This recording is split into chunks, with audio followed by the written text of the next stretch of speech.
गिर गई और मैच आपकी इनिंग्स खत्म हो गई, विकेटें सारी गिर गई। ये है अगर आपके ये टॉप के जो 4 बल्लेबाज है ना, ये ज्यादा ओवर्स खेलेंगे, मैच पाकिस्तान जीत सकता है। ऑस्ट्रेलिया की कमजोर बॉलिंग का पाकिस्तान फायदा उठा सकता है, लेकिन ये जो ऑस्ट्रेलिया है अच्छा, आपको पता है अभी मैं देख रही थी कमेंट्स में कि लिखा हुआ है कि शाहिद आफरीदी को आप हेड कोच बनाए पाकिस्तान का। फिर उन्होंने कहा कि जी रिकी पॉन्टिंग को बैटिंग कोच और बॉलिंग कोच ब्रेट ली को बनाया। देखिए, शाहिद अफरीदी ऊपर नहीं आना चाहते, वो कौमी टीम के लेवल पे काम नहीं करना चाहते, वो काम करना चाहते हैं ग्रास रूट लेवल पे। अच्छा, आपके शाहिद अफरीदी की ये सोच है कि जब वो ग्रास रूट लेवल से एक बच्चा प्रोड्यूस करके आगे भेजेगा तो सारी जिंदगी शाहिद अफरीदी को ही क्रेडिट जाएगा इस चीज़ का, और पाकिस्तान की बेहतरी होगी उसमें। आप देखें कि जूनियर टीम में जो लगाए हैं कोचिंग स्टाफ, और हालांकि मुतअद्दिद मरतबा बातें हो चुकी हैं शाहिद अफरीदी से, बुलाया भी गया बोर्ड से मुतालिक, लेकिन बोर्ड वाले सीरियस दिखाई नहीं देते किसी भी चीज़ को लेकर, उनको सीरियस नहीं। अब मैंने जिस तरह बात की है कि प्रेशर करना चाह रहा है और आप नहीं ले रहे। देखें इकरा, जिस तरह मैंने बात की थी कि आप प्रेशर डेवलप करें, सिंपल हल है। इनको डर लगता है जब किसी ने कुछ गलत किया होता है तो उसको डर लगता है। जब इनको ज़का अशरफ को मुतअद्दिद मरतबा लोगों ने इंटरव्यूज़ में सवालात पूछे, लोगों ने ख़बरें चलाई कि जी सरफराज के साथ ज़्यादती हो रही है, सरफराज के साथ ज़्यादती हो रही है, सेंट्रल कॉन्ट्रैक्ट में उनको डी कैटेगरी में रखा ही, उसकी तौहीन है। तौहीन तो है, साबिक़ कप्तान है, लेकिन आप सेंट्रल कॉन्ट्रैक्ट में बी कैटेगरी में अचानक ले आते हैं, ये इसका मतलब है कि आप प्रेशराइज हुए, आप डरे, और फिर आपने ये डिसीजन लिया। तो इस वजह से नुमान अली भी नहीं थे, इब्रार भी नहीं थे, उनको भी शामिल कर लिया। आप मनाज़र देखें कादिर साहब, the audience is supporting audience Bangalore में है। ये सारे मिकी आर्थर ने बुलाए हैं।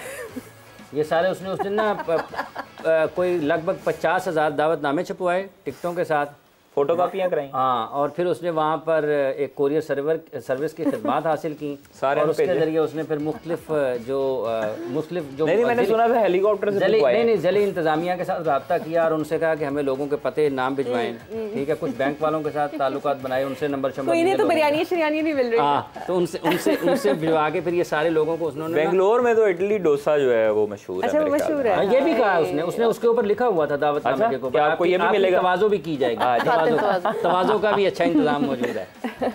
लेकिन जनाब एक कमेंट पे कोई कह रहा है कि जनाब पाकिस्तानी सिलेक्टर्स को भी आंसरेबल होना चाहिए। हाँ बिल्कुल, देखिए जब आपकी टीम अच्छा नहीं खेलेगी तो सबके ऊपर सवालात होंगे। देखें जो सबसे बुनियादी मसला आया था ना टेक्निकल क्रिकेट कमेटी का, इस जब हफीज़ मुस्ताफ़ी हुए, क्योंकि कादिर साहब ऐसा ही ना, वो सिलेक्शन के मामला पर ही था।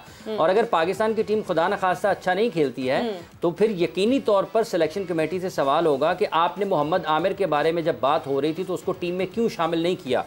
ये एक बहुत एक वाज़े तौर पर एक सवाल था और ये मुतालबा किया जा रहा था कि नसीम शाह की अदम मौजूदगी में जब पाकिस्तान की टीम वर्ल्ड कप खेलने के लिए जा रही है तो एक तजर्बाकार तेज़ गेंदबाज की, जो नया गेंद भी अच्छा कर सकता हो, पुराना गेंद भी अच्छा कर सकता हो, तो मोहम्मद आमिर का नाम लिया जा रहा था कि उनको पाकिस्तान की टीम में शामिल किया जाना चाहिए। हमने बहुत ज़्यादा ट्रांसमिशंस में देखे कि people were actually commenting and asking wait time where is Mohammad Aamir. हाँ, तो वो इसलिए जो ये सारी गुफ्तगू अब जो सवाल है उससे जुड़ी हुई है कि अगर पाकिस्तान की टीम खुदा न खास्ता अच्छा नहीं खेलती है तो सिलेक्शन कमेटी से सवालात होंगे, फिर लोग पूछेंगे। अब हाफिज साहब भी अपने वर्ड्स में केयरफुल हो गए आफ्टर जंजानी साहब पॉइंटेड आउट ना कि वो आप ना बोलिएगा तो खुदा ना खासा लगा देते हैं साथ साथ। अच्छा मीरा बताइएगा, कुछ पोल शोल चल रहा है आज की फेवरेट टीम के हवाले से? पहले मैंने जैसे बताया चेंज हो गया सारा। शाहीन अफरीदी के परफॉर्मेंस के बाद जो है वो पाकिस्तान की सपोर्ट के हवाले से काफी यानी ट्रेंड कर रहे हैं इस टाइम। हाँ जी बिल्कुल, क्या बात है जनाब, लेकिन अच्छी बात है कोई प्लेयर तो देखे ये जो इनफरादी कारकर्दगी होती है ना, ये कम अज कम टीम का एतमाद में बेहतर किरदार जरूर अदा करती है। रन्स हुए, हारिस को वो बहुत मुश्किल वक्त है उनके लिए, लेकिन उसके साथ साथ अगर शाहीन की जो 5 विकेटें हैं वो कम अज कम उनको शाहीन को एतमाद मिलेगा। अगर शाहीन अच्छा परफॉर्म करना शुरू करते हैं ना नए गेंद के साथ, तो उनके साथ साथ जो दीगर बॉलर्स है ना पाकिस्तान के, कॉन्फिडेंस आता है कि हमारा जो बॉलिंग लीडर है वो परफॉर्म कर रहा है, तो वो उससे जो दीगर बॉलर्स हैं उनको भी फायदा होगा। हारिस के लिए सिर्फ मसला इस वक्त लेंथ का, आप इंडिया का मैच देख लें उस वक्त भी उन्होंने बहुत ज्यादा बाउंड्री बॉल की है। फुल बॉल करते हैं या शॉर्ट पिच करते हैं, का भी यही मसला हुआ है। फुल और शॉर्ट पिच आपको अपनी लाइन को एडजस्ट करना पड़ता है कि कहां पर कि बल्लेबाज को मौका ना मिले अपने बाजू खोलने का। काश हमारे सबको जो करता धरता है क्रिकेटर्स है आप लोगों की बातें सुनने, because you having a very sane voice, कम से कम अच्छी चीज़ें पॉइंट आउट आप लोग करते हैं। लेकिन क्या करें, वो कैफियत और उनके हमारे कैफियत जो है वो बस किसी की नहीं सुनते।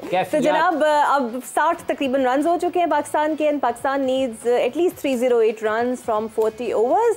इस उम्मीद के साथ आपको खुदाफिज कहते हैं कि कल जब मैं आपसे मिलूँ तो पाकिस्तान जीता हो और हम अच्छे मूड में हो, बिकॉज अगर हारा होगा तो फिर हम सबके ही मूड उतर जाते हैं। बिल्कुल।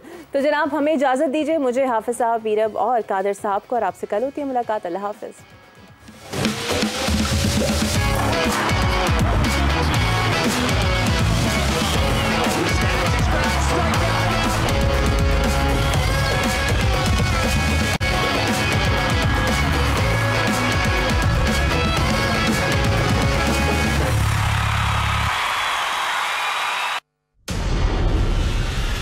आईसीसी क्रिकेट वर्ल्ड कप 2023 में